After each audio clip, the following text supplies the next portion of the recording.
Eventualmente aparecem nas mídias sociais aquelas listas de constelações de estrelas que brilham não apenas pelo seu talento, mas também pelas montanhas de dinheiro que recebem pelo seu trabalho, pelo seu ofício. Então, recentemente eu me deparei com uma dessas listas que trazia os atletas mais bem pagos do mundo, da atualidade.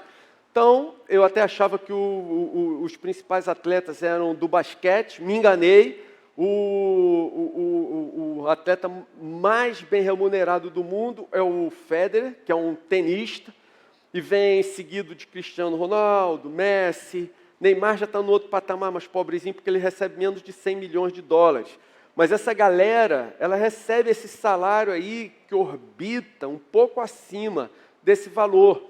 100 milhões de dólares ao ano, o que dá em reais algo que é um pouco também acima aí dos 500 milhões de reais. Um pouco mais de meio bilhão de reais ao ano. Se a gente for ver as estrelas da música, aí esse patamar sobe um pouco mais. Então, Taylor Swift, Kanye West, Ed Sheeran, a média salarial dessa galera, não exatamente salarial, mas a média de rendimentos, de receita dessa galera, já sobe para 150 milhões de dólares, que dá mais ou menos aí 800 e poucos milhões de reais, ou seja, quase 1 bilhão de reais ao ano. E é impossível a gente ouvir números assim e não fazer aquelas continhas, sabe? Do tipo assim, cara, quem recebe um salário desse, e eu tomei por baixo o mais pobrezinho de todos, ele recebe 1,5 milhão de reais por dia. Isso dá aí 61 mil reais por hora, pouco mais de R$1.000 por minuto. Então, desde que eu comecei a falar aqui, essa galera já ganhou uns 3, 4 mil reais, né? E o que vem ao coração é que é muito difícil nós conhecermos isso, nós vermos números assim, sem ficarmos indignados, sem fazermos aquelas comparações que me parece que são muito normais, do tipo, é injusto, é totalmente injusto um jogador de futebol ganhar essa fortuna enquanto um professor ganha tão pouco. O cara ganha montanhas de dinheiro para fazer uma coisa que eu faria de graça, feliz, passar a tarde jogando futebol. Outro ganha montanhas de dinheiro para jogar tênis ou basquete. E quando você compara esses ganhos, por exemplo, com o salário de um médico, que é alguém extremamente capacitado, que está ali para salvar vidas, para proteger as pessoas de doenças, para dar uma vida melhor para as pessoas, não tem como você não ficar em dúvida a respeito de uma série de coisas. Se você se questionar o sistema, questionar o mundo, um cantor recebe montanhas de dinheiro para cantar. Cantar. Enquanto um pedreiro que constrói uma casa, casas em que nós moramos por toda a nossa vida, ele não chega nem perto dessas cifras que a gente está mencionando aqui. Mas eu queria fazer uma pergunta para vocês. Alguém aqui já teve a oportunidade de ir no Maracanã depois da reforma para a Copa? Você já teve a oportunidade de assistir um jogo de futebol num estádio? Olha, gente, quando você vai subindo aquela rampa, você começa a ouvir as torcidas lá dentro cantando, vibrando, gritando. Não tem jeito, seu coração vai acelerando, a respiração vai ficando mais ofegante, um sentimento assim de uma expectativa enorme toma a gente por completo. Você já participou de um show de rock? Eu já fui, faz muito tempo, mas eu fui com o Felipe. Ele era ainda bem pequeno, ele não podia ir sozinho, queria ir de qualquer jeito no show. Aí, vamos lá, filho. Vamos assistir um show de rock. Vamos nessa. Fomos. Gente, foi algo muito parecido. Porque o sistema de som que eles instalaram ali, você ia subindo A rampa, também foi no estádio do Maracanã, você ia subindo a rampa, pô, aquele troço vibrava. Tum, tum, tum, tum, tum. Pô, e aí começou o show, pô, você fica encantado assistindo aquele negócio vibrando, totalmente tomado por aquelas emoções ali. A apresentação foi encantadora, não vou nem entrar nos detalhes, mas eu só sei que num determinado momento, pô, o lugar que o cara estava tocando bateria rodou, levantou, e o cara ficou tocando a bateria como se estivesse sentado na parede. Falei assim, meu Deus, que coisa impressionante! Gente, você já sentiu uma vibração, já sentiu uma emoção dessa forma, nesse sentido? Gente, uma emoção assim não tem preço. Opa! Uma emoção assim não tem preço. Percebeu? Uma emoção desse jeito é algo impagável. Esses atletas, esses músicos que citamos, eles não faturam absurdamente alto, porque eles são craques de bola ou feras na música.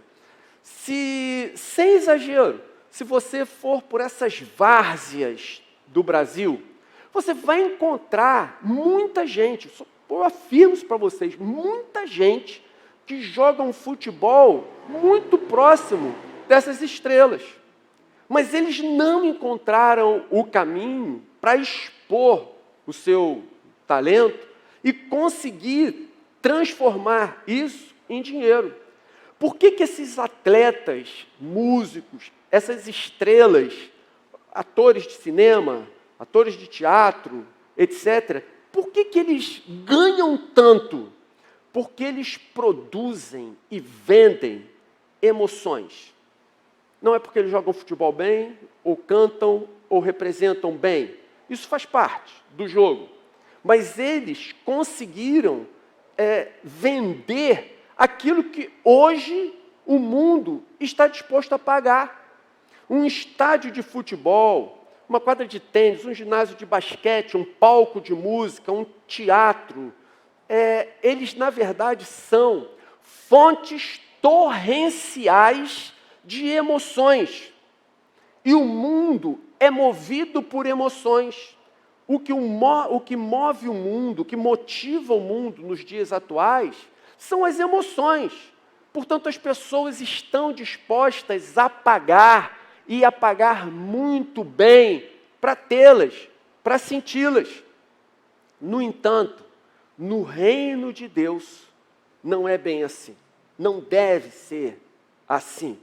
Embora no reino haja emoções em abundância, quem já foi no retiro do Oceânico sabe do que eu estou falando. Quem já teve um encontro verdadeiro com Jesus sabe a que eu me refiro.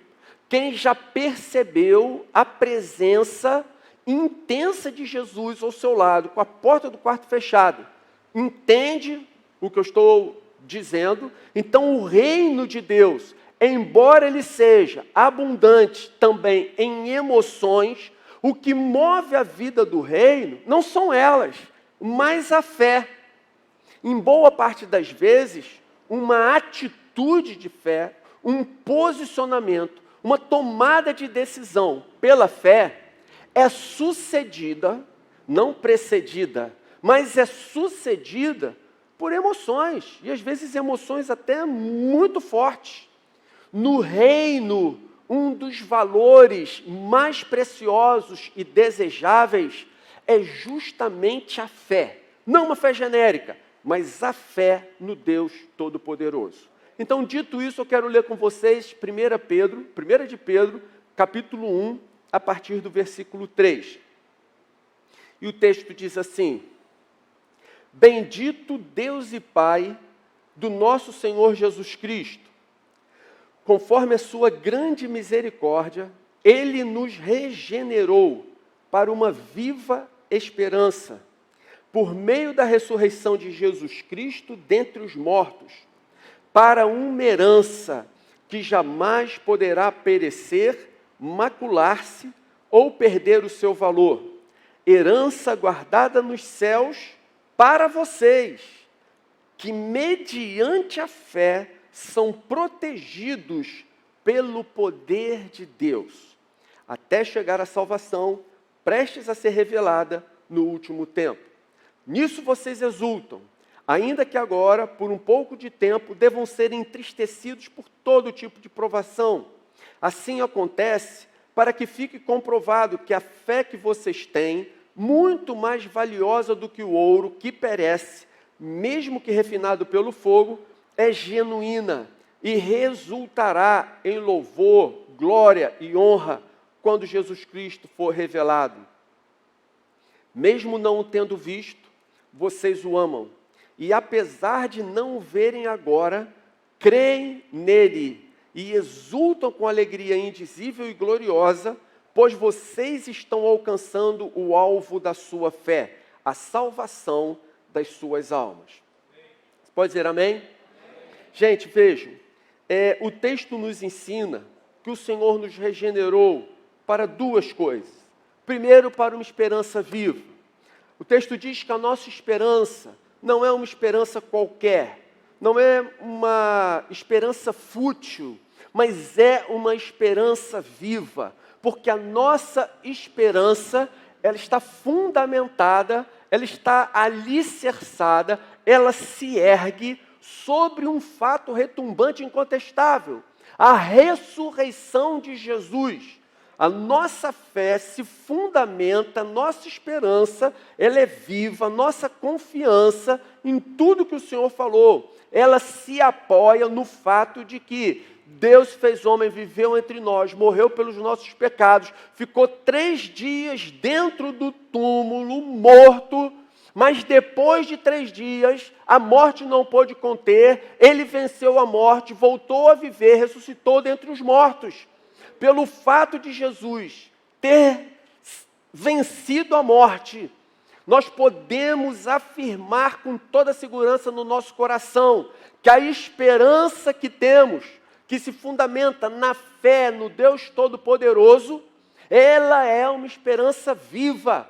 O seu fundamento é consistente, é forte, é sólido, é indestrutível.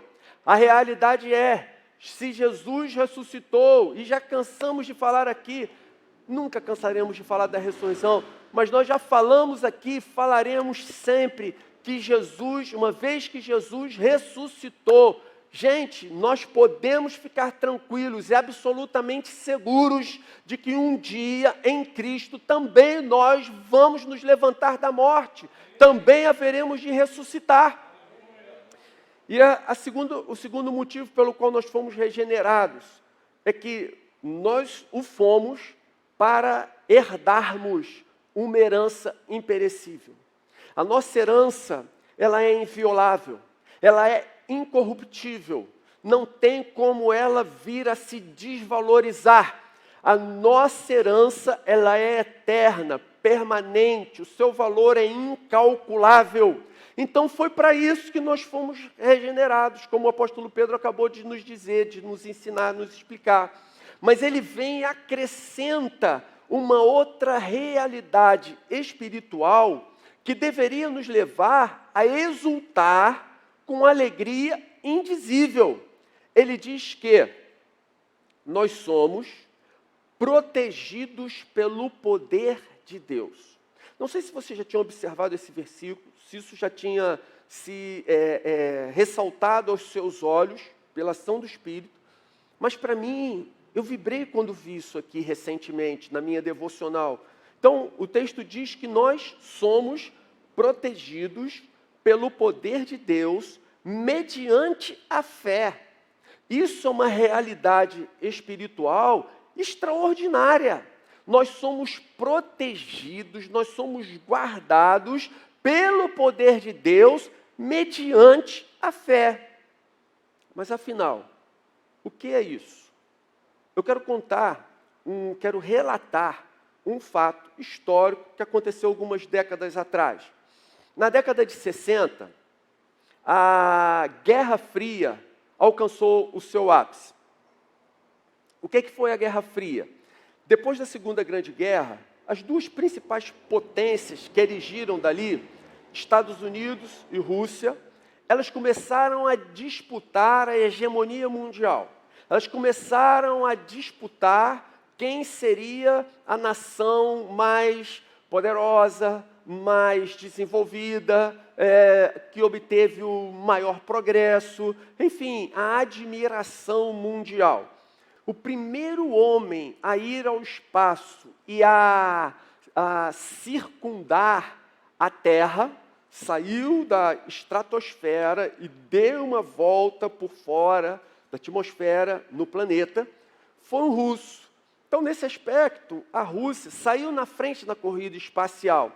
Yuri Gagarin, ao chegar, claro que incentivado pelo Partido Comunista da Rússia, que dominou a Rússia por tanto tempo, ele dá uma entrevista coletiva. E com sarcasmo, Yuri Gagarin diz o seguinte: olha, fui no espaço, lá olhei para todos os lados e não vi Deus. Eu procurei nos céus, ele repete, olhei para todos os lados e não o vi em lugar nenhum. Portanto, a conclusão que ele chegou, não há Deus. Ele concluiu, agora temos uma prova científica. O homem foi ao espaço e viu que Deus não está lá. Portanto, não há Deus. Alguns meses se passaram e os Estados Unidos colocou John Glenn também em órbita. Ele seguiu o mesmo caminho, deu uma volta na Terra. Depois ele voltou, reuniu a imprensa. Mas Glenn era cristão. Então, em entrevista coletiva, John Glenn disse o seguinte: eu vi Deus em toda parte. Eu vi a sua glória nas galáxias. Eu vi a sua majestade nas estrelas. Eu vi o seu esplendor no universo. Gente, qual dos dois estava falando a verdade? Os dois. Os dois falaram a mais absoluta verdade. E Yuri Gagarin foi ao espaço e não viu Deus. Ele, de fato, não viu. Por quê? Porque é impossível um ateu ver a Deus. É impossível alguém indiferente contemplar a glória de Deus, a sua majestade. John Glenn, por outro lado, falou absolutamente a verdade. Ele realmente ficou em estado de êxtase quando ele viu o planeta Terra, percebeu que esse planeta é azul, visto do espaço, ninguém sabia até então a cor do nosso planeta, e se maravilhou com essa visão que a gente imagina que seja, você olhando para a Terra de fora dela. Glenn, de fato, viu a mão de Deus no espaço sideral. Então, considere agora Efésios capítulo 1, versículo 18. Nesse versículo, Paulo diz: oro também para que os olhos do coração de vocês sejam iluminados. Olha a oração de Paulo. Oro para que os olhos do coração de vocês sejam iluminados. A gente sabe que Paulo está usando uma figura de linguagem. Coração não tem olho, a princípio. O que Paulo está dizendo aqui?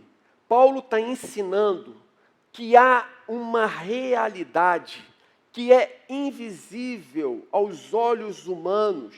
No entanto, essa realidade é absolutamente verdadeira, é completamente autêntica. Na verdade, é algo que é até mais real, duradouro, permanente, do que a realidade visível que nós enxergamos.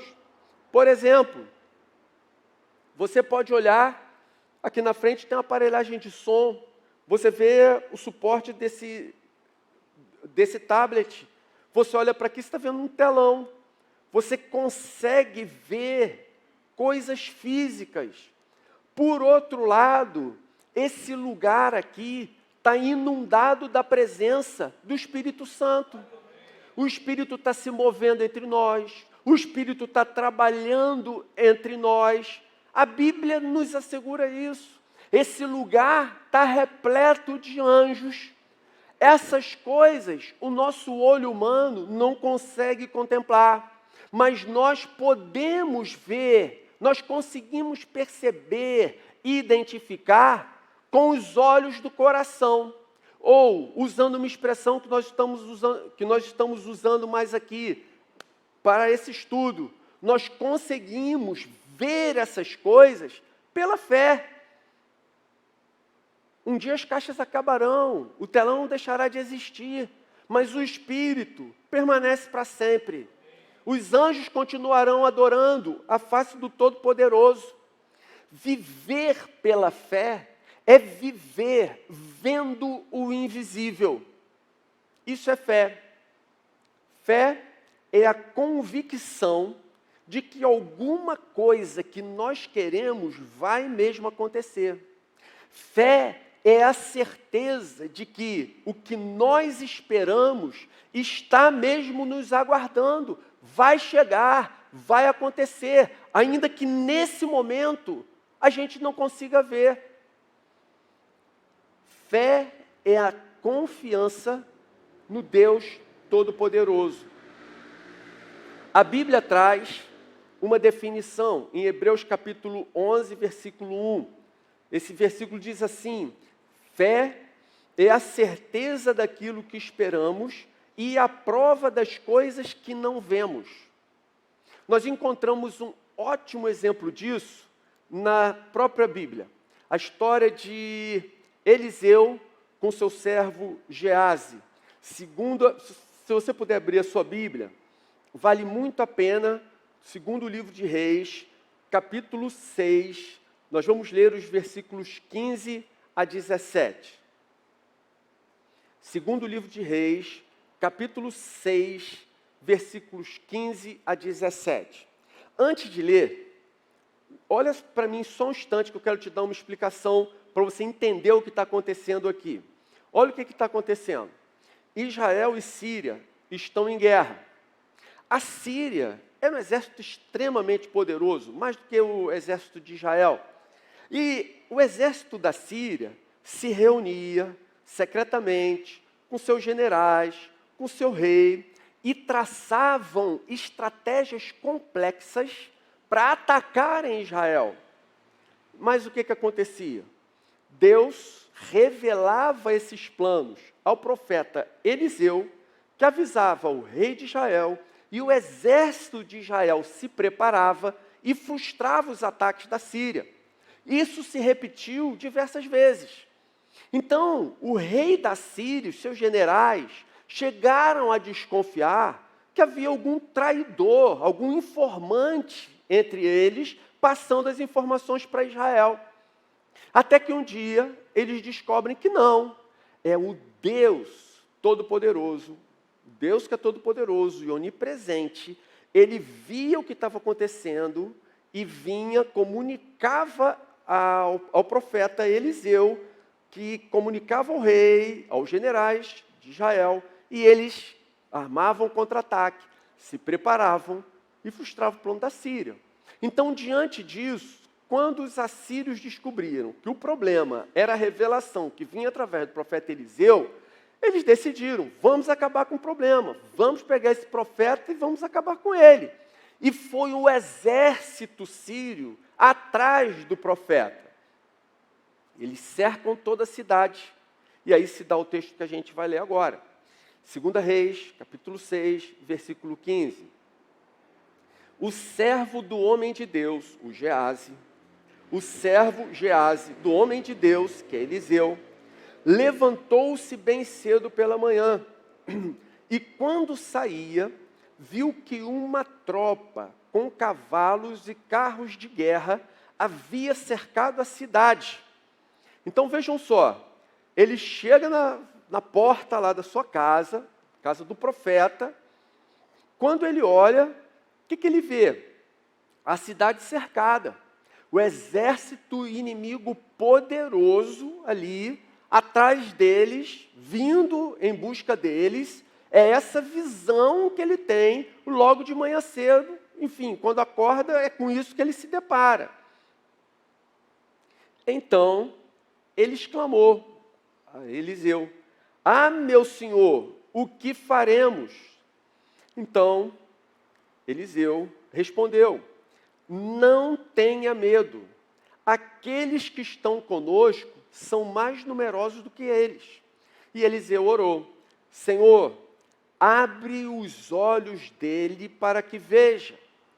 Então, o Senhor abriu os olhos do rapaz, que olhou e viu as colinas cheias de cavalos e carros de fogo ao redor de Eliseu. Você vê o que acontece? Num primeiro momento, o Geazi, o rapaz, olha e vê a situação com os seus olhos naturais. Quando ele olha com os seus olhos naturais, o que ele vê? Um cenário totalmente desesperador. Um exército incomparavelmente mais poderoso vindo para buscar o profeta, para exterminar com tudo ali. O que ele vê é que eles estavam cercados por um exército fortemente armado. Eles não tinham chance alguma contra aquele exército poderoso. O profeta Eliseu ora, os seus olhos são abertos. E aí o que acontece? Ele passa a ver a situação com os olhos da fé, com os olhos do coração. E o que ele vê? Ele vê o seguinte: olha, se lá do outro lado, vem aquele exército sírio, armado com paus, lanças, flechas e etc. Agora, eu consigo ver que o exército que está do nosso lado, formado pelos anjos de Deus, esse exército todo de cavalos e carruagens de fogo, esse exército que está do meu lado, é incomparavelmente superior em poderio, em todas as áreas que se possa imaginar, em relação àquele que está vindo. Esse exército que agora eu consigo ver que está do meu lado, ele é insuperável, absolutamente imbatível. Você vê o que acontece? A situação permaneceu exatamente a mesma, não mudou. O exército assírio não foi embora, não desistiu do profeta. O que mudou? O que mudou foi o ponto de vista do rapaz. Ele antes estava olhando a situação apenas com seus olhos naturais. Quando ele passou a olhar a situação do ponto de vista espiritual, do ponto de vista da fé, com os olhos do coração, alguma coisa se alterou na sua alma. Agora ele está confiante, agora ele está seguro, agora ele está certo de que a sua vitória, a vitória do profeta, está garantida, está assegurada. O exército assírio continua lá, mas a maneira dele ver a situação agora é completamente diferente. Percebe o que acontece? É o mesmo velho problema, mas agora sob a perspectiva de Deus. A realidade continua a mesma, mas agora ele percebe, entende que Deus está rigorosamente no controle de tudo. O que move as montanhas? O que move montanhas é a fé, não as emoções. Nós somos salvos mediante a fé, somos salvos pela graça mediante a fé, não mediante as nossas emoções. Foi pela fé, não pelas emoções, que aquelas pessoas valentes de Hebreus 11 conquistaram reinos, praticaram a justiça, alcançaram o cumprimento de promessas, fecharam a boca de leões, apagaram o poder do fogo, escaparam ao fio da espada, da fraqueza tiraram força, tornaram-se poderosos na batalha, puseram em fuga exércitos de estrangeiro. Gente, uma vez que entendemos isso e passamos a viver dessa forma, mediante a fé, com os olhos do coração, Pedro nos coloca numa classe de pessoas extremamente felizes, satisfeitas, abençoadas. Pedro diz o seguinte: olha, é uma epístola é uma carta geral, genérica, para cristãos espalhados por toda a região. Então ele manda essa epístola e ele diz: olha, eu sei que mesmo que vocês não o tenham visto, a Jesus, eu sei que vocês o amam. Pedro não conheceu a igreja oceânica, mas se ele tivesse nos conhecido, ele diria a mesma coisa. Eu sei que vocês não viram com seus olhos naturais a Jesus. Vocês não foram testemunhas oculares dos fatos que aconteceram envolvendo pessoalmente Jesus enquanto ele esteve aqui na terra. Eu sei que vocês não o viram, no entanto, eu também sei que mesmo não tendo visto, vocês o amam. E depois da ressurreição, as mulheres viram Jesus ressuscitado e falaram aos discípulos. Jesus apareceu a alguns discípulos que falaram aos outros discípulos que, de fato, é verdade, Jesus estava vivo, ele havia vencido a morte. Mas Tomé duvidou, ele não estava presente, ele não viu. E ele disse: eu só acredito se eu tocá-lo. Não basta nem vê-lo, eu preciso tocar para saber que de fato é ele. E num determinado momento Jesus se revela a Tomé. Tomé toca em Jesus, se quebranta, fica profundamente envergonhado, diz: realmente, Senhor, Tu és o Senhor, é o Senhor mesmo. E ele se viu absolutamente constrangido. Então Jesus se volta para Tomé e diz o seguinte: Tomé, porque você me viu, você creu? Ah, Tomé, felizes são os que não viram e creram. Eu acho que a nova versão internacional que nós usamos, ela foi moderada na tradução desse adjetivo, que traduziu por felizes. As traduções antigas, elas falam: bem-aventurados os que não viram e creram. Pastor Marcão, semana passada, deu uma definição que eu achei incrível, nunca tinha ouvido, para o que é bem-aventurado. Ele disse: olha, uma pessoa bem-aventurada é uma pessoa que é muito feliz nesse mundo e será muito feliz por toda a eternidade. Pô, que definição maravilhosa de bem-aventurado. Então, o que o texto diz é: bem-aventurados vocês, os que não viram e creram. E Pedro prossegue na sua explicação e diz: apesar de não o verem agora, vocês creem nele, exultam com alegria indizível e gloriosa, pois vocês estão alcançando o alvo da sua fé, que é a salvação das suas almas. Meus irmãos queridos, quem são esses que estão alcançando a salvação de suas almas, o alvo da sua fé? Irmãos, são todos aqueles que depositam a sua confiança em Jesus. Vamos às aplicações.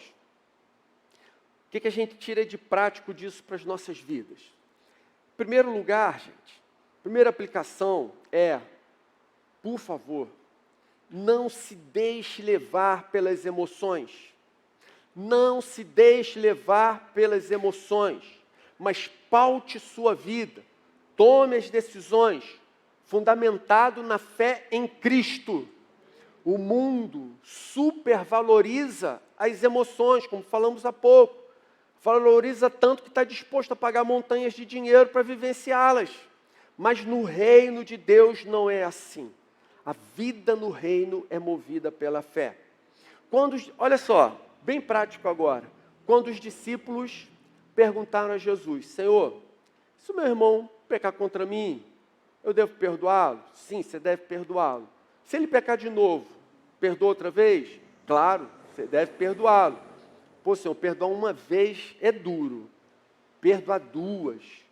Quantas vezes eu devo perdoar o meu irmão? Jesus diz: você tem que perdoar sempre. Você tem que perdoar 70 vezes 7.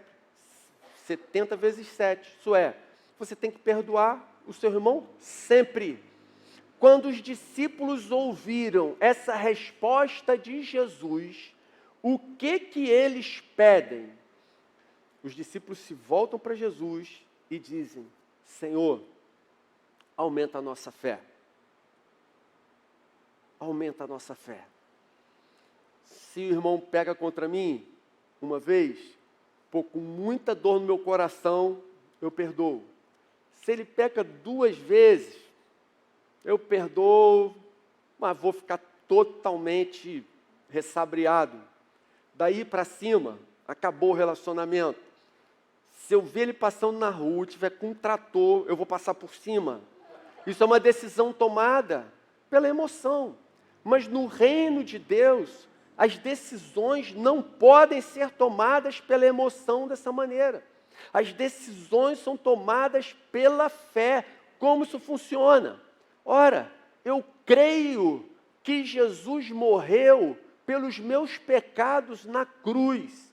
Jesus me amou tanto que me perdoou todas as ofensas que eu cometi contra Deus. Ele levou sobre si e morreu no meu lugar.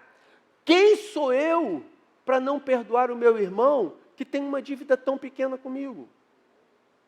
Entende? É pela fé que as decisões passam a ser tomadas no reino. Segunda aplicação: ore continuamente para que os olhos do seu coração sejam iluminados.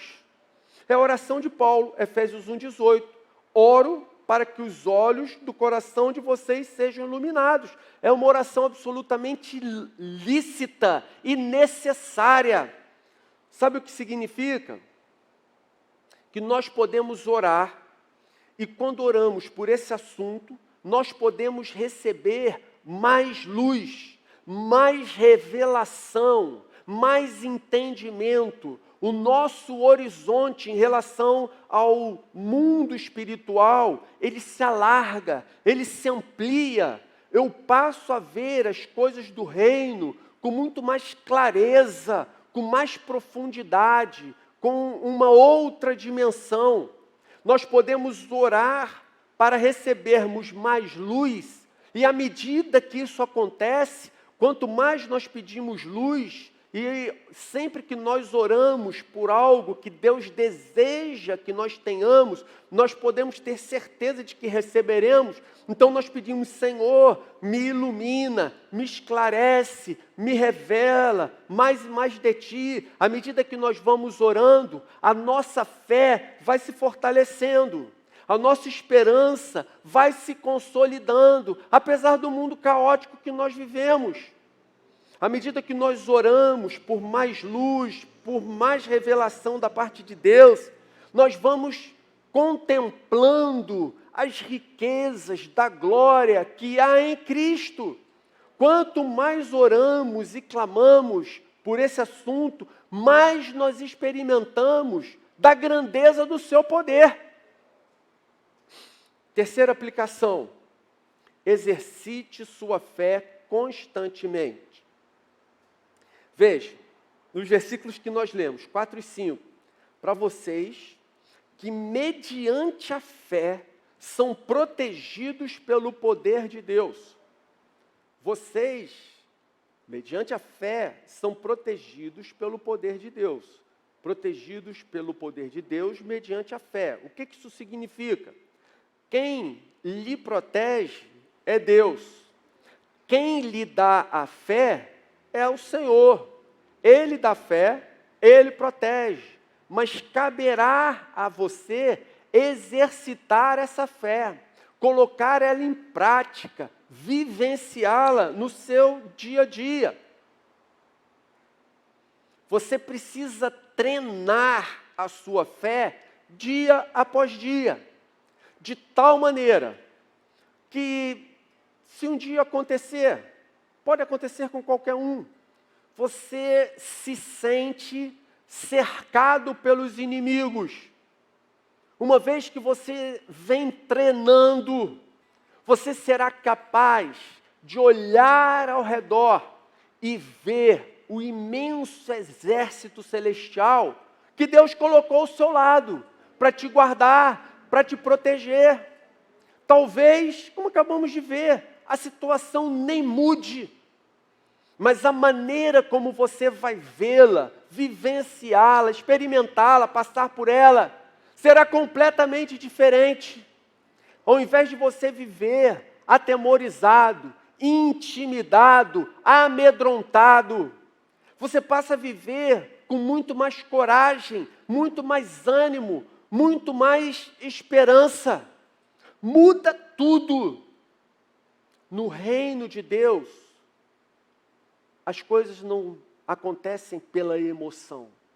Elas são uma mera consequência. Eu queria concluir dizendo isso. O mundo é movido por emoções. E as pessoas estão dispostas a pagar, e muito, muito alto por elas. Mas no reino não é assim. Embora haja emoção em abundância, o que move o reino é a fé em Jesus. Você pode dizer amém? Senhor, obrigado pela Tua palavra. Ajuda-nos a colocarmos isso em prática, a vivermos essa realidade. Estende as Tuas mãos sobre nós, Senhor. Sei que é difícil. Passarmos da teoria para a prática é muito complicado. Mas nós queremos rogar ao Senhor que nos ajude. Senhor, concede mais luz a cada um de nós. Senhor, ilumina os olhos da nossa alma, ilumina os olhos do nosso coração, alarga a nossa fé, aumenta, Senhor, a revelação de Ti mesmo que o Senhor já tem concedido a nós e ajuda a gente, Senhor, ajuda-nos, ajuda a Oceânica a ser o povo que vive efetivamente pela fé em Jesus. As Tuas mãos estejam estendidas sobre nós, que o Senhor derrame sobre nós a Tua graça de uma maneira muito especial. Obrigado por tudo, Senhor. Te agradecemos, te bendizemos em nome de Jesus. Amém.